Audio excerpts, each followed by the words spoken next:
This is Optimal Health Daily, episode 997, Downtime, Why You Need It in Your Life, by Dan Erickson with NoSidebar.com, and I'm Dr. Neil.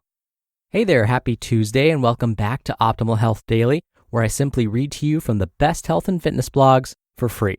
I cover fitness, nutrition, stress management, weight management, and more, just like an audiobook, but from a bunch of different authors, and always with permission from the sites. And on Fridays, I answer your questions. You can send one in at oldpodcast.com/ask. Well, I should mention that most Fridays I answer your questions. This Friday, I'm going to do something a little different. You'll see. Be sure to stay tuned. Now, depending on how you've been spending your days among these COVID-19 concerns and days of social distancing and self-quarantining, you may initially feel like you've been getting too much downtime. And so you may think after hearing the title of today's post, this is not going to apply to me at all.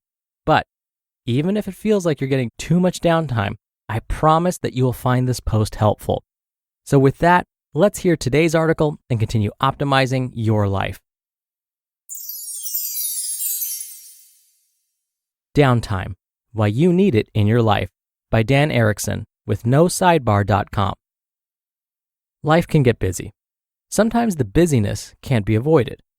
Work, family, home ownership, and many other responsibilities are unavoidable, but much of the busyness is of our own making. If you feel like you're burning the candle at both ends lately, consider slowing down. There are some strong reasons you need more downtime in your life. I'm a pretty busy guy. I'm a single dad. I'm a full-time college professor. I operate a couple of blogs. I have too many interests and hobbies to count. Every so often, I find myself feeling physically and emotionally spent. Fear and anxiety start to creep into my life. Too much busyness can lead to mental health struggles. When I was younger, I didn't understand that this anxiety was a cue. It was my body's way of telling me that I needed to slow down. I ignored that cue, and life spun into darker places. That's when I experienced bouts of anger, anxiety, and depression. What I didn't understand then is that there's an easy way to overcome the problems that come with being overloaded. I'm not talking about having a drink. I'm talking about creating intentional downtime. Consider these 5 reasons to slow down. 1. Your physical and mental health will improve. We all want good health, right? When we get too busy, our stress hormones kick in. Adrenaline increases your heart rate, elevates your blood pressure, and boosts your energy supplies. This might be a good thing occasionally, but when we continually run in high gear, we're physically damaging ourselves. This physical damage will affect your mental health too. The answer is simple. Make more downtime and experience positive results in your quest for wellness. 2. You'll have better relationships. If you're always too busy, you'll decrease time for family and friends. Your relationships will be weakened.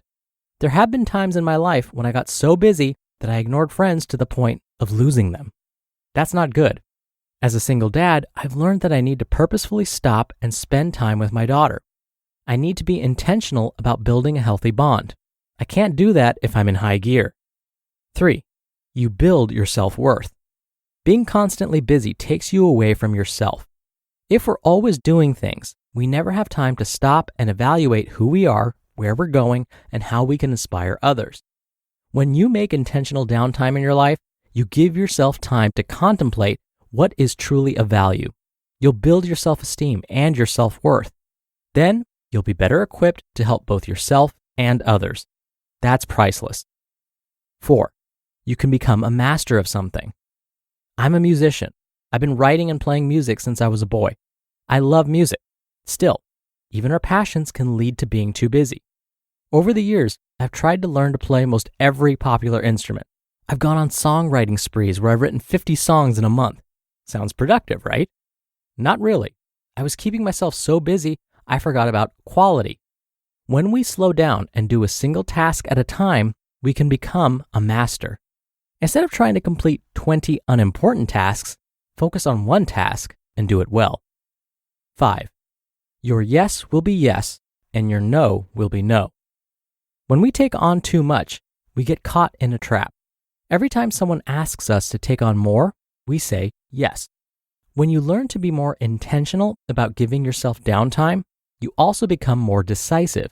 You begin to set goals and create boundaries that help you to know when to accept another responsibility and when to say no. You'll be able to focus on the things you hold important in life. That's a blessing.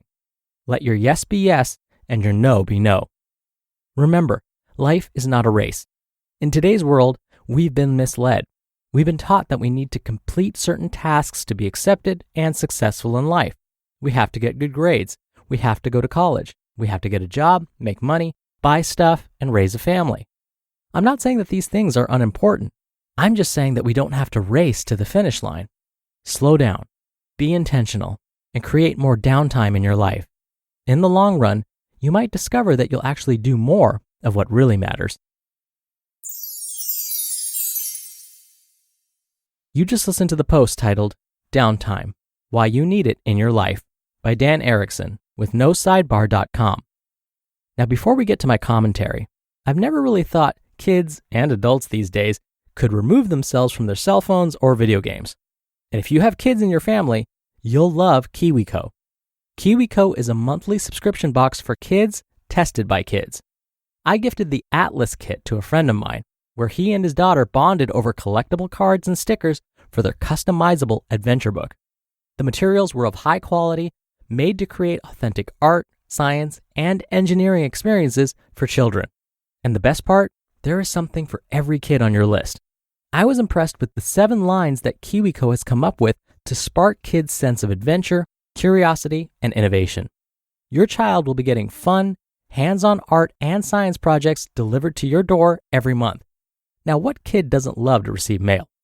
KiwiCo is redefining play with hands-on projects that build confidence, creativity, and critical thinking skills. There is something for every kid or kid at heart at KiwiCo. Get your first month free on select crates at kiwico.com/OHD. That's KIWICO.com/OHD. Dr. Neil here for my commentary. So, what can we take away from this, especially given these times when we may be binging on Netflix and bored out of our minds, or dealing with the distress of not having an income or multiple incomes? I know that binging on shows is tempting and feels like downtime, but when we really think about what Dan was saying, downtime is so much more than laying on the couch. This can be a time to really reflect and think about ways to improve ourselves or our relationships. As Dan mentioned, could we use this time to master something? I happened to hear a job market analyst discuss the current unemployment situation, and something he mentioned resonated with me. He said that even if it seems like no one is hiring during these days of COVID-19, see if you can use this time to develop a skill or contribute to a cause somehow, some way. He said that future employers will likely look for those people that were able to be productive in some way during these days of social distancing and self-quarantine. So, what if we reframe the word downtime, just for now? What if we use this time we've been given to, as Dan said, be intentional, to build our relationships, build our self-worth, or our physical and mental health, or become a master of something? Could we use this quote-unquote downtime to improve on ourselves? All right, that's enough out of me. Thank you for being here. Thank you for listening every day. I hope you're having a wonderful week and staying safe and healthy. And I'll see you back here tomorrow where your optimal life awaits.